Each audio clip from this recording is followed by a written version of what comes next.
అవినాష్, చెప్పుమా. దగ్గరలో ఉన్న మెడ్ప్లస్ కు వెళ్ళి మెడ్ప్లస్ బ్రాండ్ మెడిసిన్స్ అని అడిగి కొనుక్కునరా. అక్కడ 50 to 80% తగ్గింపుకు వస్తుంది. మీరు తీసుకునే అదే మందులు, అదే నాణ్యమైన మందులు, కానీ సగం ధరకే.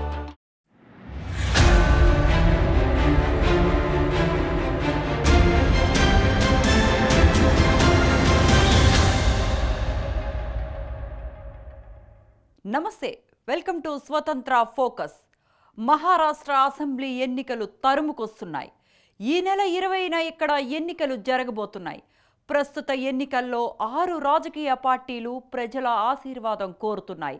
ఇందులో భాగంగా మేనిఫెస్టో విడుదల చేస్తూ ఉన్నాయి. మహారాష్ట్రలో మహా వికాస్ అఘాడీ కూటమి అధికారంలోకి వస్తే కులగణన చేపడతానన్నారు రాహుల్ గాంధీ. కాగా పత్తి రైతుల్లో అసంతృప్తి, నిరుద్యోగం, ధరల మోత ఈసారి ఎన్నికల్లో కీలకాంశంగా మారాయి. ఈ అంశాలపై ఇవాల్టి స్వతంత్ర ఫోకస్. దేశ రాజకీయాల్లో మహారాష్ట్రకు ఒక ప్రత్యేకత ఉంది. దేశ ఆర్థిక రాజధాని అయిన ముంబై నగరం మహారాష్ట్రలో ఉండటమే ఇందుకు ప్రధాన కారణం. 36 జిల్లాలు, 288 శాసనసభ నియోజకవర్గాలున్న మహారాష్ట్ర రాజకీయ చిత్రమే భిన్నమైనది. మొత్తం మీద బీజేపీ నాయకత్వంలోని మహాయుతి కూటమి, కాంగ్రెస్ సారథ్యంలోని మహా వికాస్ అఘాడీ మధ్య తీవ్ర పోరు నెలకొంది.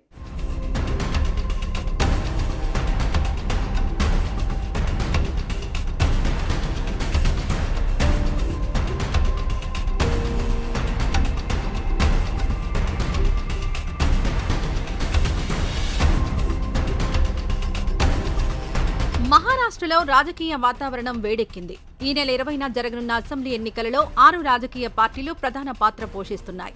ఇందులో 3 పార్టీలు అధికార పక్షమైన మహాయుతి కూటమిలో ఉన్నాయి.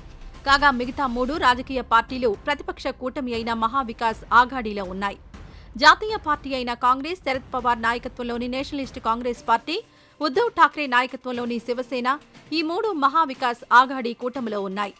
కాగా అధికార పక్షమైన మహాయుతి కూటమిలో భారతీయ జనతా పార్టీ, ఏక్నాథ్ షిండే సారథ్యంలోని శివసేన, అజిత్ పవార్ నాయకత్వంలోని నేషనలిస్ట్ కాంగ్రెస్ పార్టీ ఉన్నాయి.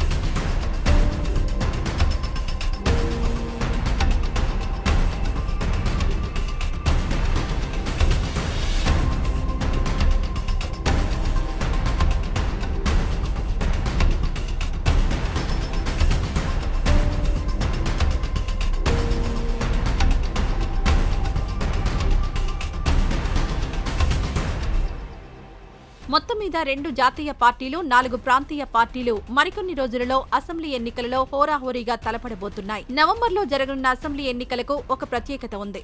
మహారాష్ట్రలో గత 5 ఏళ్ల కాలంలో కొన్ని అనూహ్య పరిణామాలు సంభవించాయి. శివసేన, నేషనలిస్ట్ కాంగ్రెస్ పార్టీలు చీలిపోయిన తర్వాత జరగబోతున్న తొలి అసెంబ్లీ ఎన్నికలేవే. శివసేన, నేషనలిస్ట్ కాంగ్రెస్ పార్టీ సాదాసీదా రాజకీయ పార్టీలు కావు. మహారాష్ట్ర రాజకీయాలను కొన్ని దశాబ్దాల పాటు శాసించిన బాల్ ఠాక్రే, శరద్ పవార్ ఏర్పాటు చేసిన ప్రాంతీయ పార్టీలవే. దీంతో దేశవ్యాప్తంగా మహారాష్ట్ర ఎన్నికలపై ఆసక్తి నెలకొంది.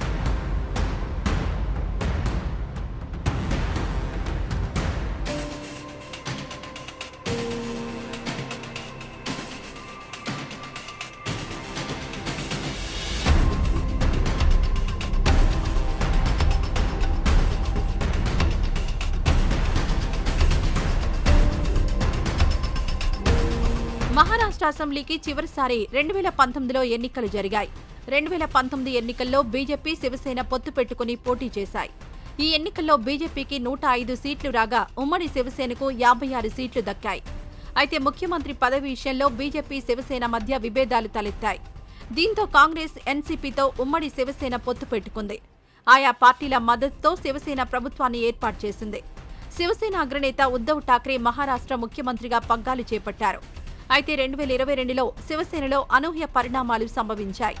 శివసేన సీనియర్ నేత ఉద్ధవ్ ఠాక్రే కేబినెట్లో నెంబర్ 2గా పేరొందిన ఏక్నాథ్ షిండే తిరుగుబాటు చేశారు. ఉమ్మడి శివసేనను నిట్ట నిలువునా చీల్చారు. దీంతో ఏక్నాథ్ షిండే శివసేన వర్గానికి జాతీయ పార్టీ అయిన బీజేపీ మద్దతిచ్చింది.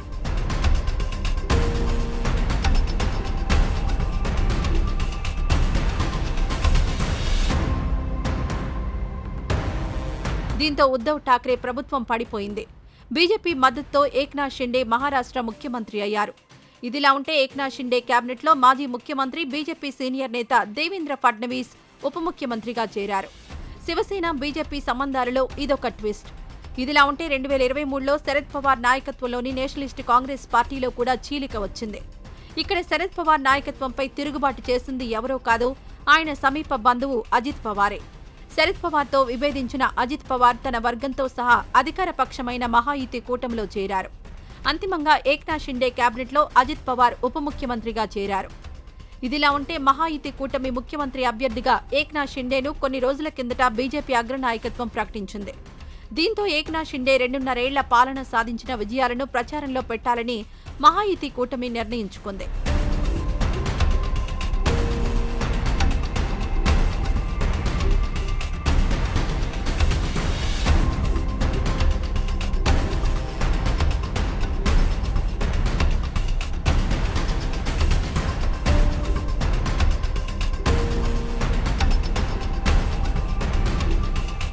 అంటే 2.5 ఏళ్ల ఏక్నాథ్ షిండే పాలనపై బీజేపీ అధిష్టానం సంతృప్తి వ్యక్తం చేసినట్లే అర్థం చేసుకోవాలి.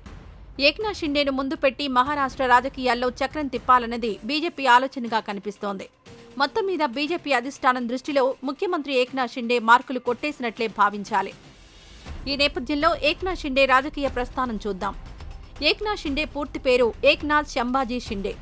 విద్యార్థిగా ఉండగానే శివసేన అధినేత బాలాసాహెబ్ ఠాక్రే ప్రభావం ఆయనపై పడింది. 1980వ దశకంలోనే శివసేనలో చేరి బలమైన నాయకుడిగా ఎదిగారు. 1997లో థానే నుంచి మున్సిపల్ కార్పొరేషన్ కౌన్సిలర్గా ఎన్నికతో రాజకీయ అరంగేట్రం మొదలైంది. అంచెలంచెలుగా శివసేనలో ఎదిగారు. సమర్థుడైన నాయకుడిగా పేరు తెచ్చుకున్నారు. 2004 నుంచి వరుసగా 4 టర్మ్లు ఎమ్మెల్యేగా ఎన్నికవుతూ వచ్చారు. 2019 నాటి ఉద్ధవ్ ఠాక్రే కేబినెట్లో మంత్రిగా చేరారు.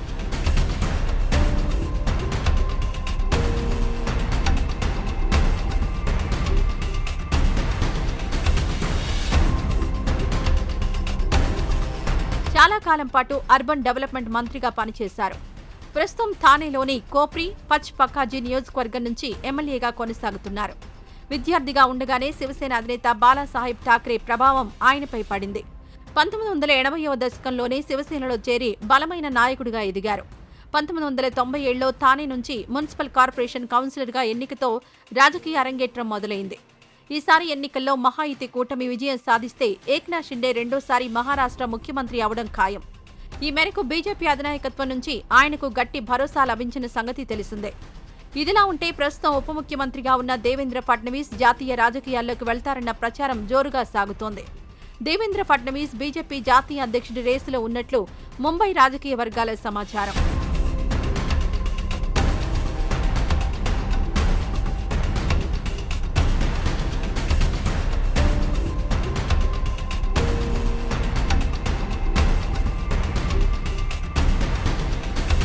ఇదిలా ఉంటే ఈ ఎన్నికలలో విదర్భ ప్రాంతం కీలకంగా మారింది. విదర్భ అంటే మహారాష్ట్రలో రైతుల కష్టాలకు చిరునామా లాంటిదే. నీటి కరువుకు మరో పేరు విదర్భ ప్రాంతం. కాగా విదర్భలో మొత్తం 62 అసెంబ్లీ నియోజకవర్గాలున్నాయి. వాస్తవానికి చారిత్రాత్మకంగా విదర్భ ఒక రాజకీయ యుద్ధ భూమి. ప్రస్తుతం విదర్భలో 2 అగ్రనాయకులు 2 పార్టీల తరపున పనిచేస్తున్నారు. వీరిలో ఒకరు బీజేపీకి చెందిన దేవేంద్ర ఫడ్నవీస్ కాగా మరొకరు కాంగ్రెస్కు చెందిన నానా పటోలే. వీరిలో దేవేంద్ర ఫడ్నవీస్ ఉప ముఖ్యమంత్రి కాగా నానా పటోలే ప్రదేశ్ కాంగ్రెస్ కమిటీ అధ్యక్షుడిగా ఉన్నారు.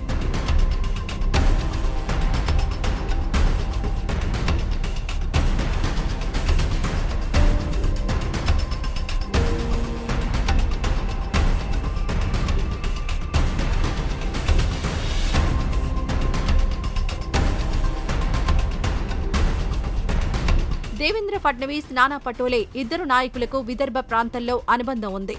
ఇద్దరు విదర్భ ప్రాంత బిడ్డలే. విదర్భ ప్రాంతం నుంచి రాష్ట్ర స్థాయికి ఎదిగొచ్చిన నాయకులే. దేవేంద్ర ఫడ్నవీస్ ముఖ్యమంత్రిగా ఉన్న సమయంలో విదర్భ ప్రాంతాన్ని అభివృద్ధి చేయడానికి ఎంతో కృషి చేశారు. విదర్భ ప్రాంతంలో కీలకమైన మౌలిక సదుపాయాల ప్రాజెక్టులకు కృషి చేశారన్న పేరు ఆయన తెచ్చుకున్నారు. అంతేకాదు విదర్భ ప్రాంతానికి రోడ్డు కనెక్టివిటీని తీసుకురావడానికి కూడా దేవేంద్ర ఫడ్నవీస్ చొరవ చూపారు.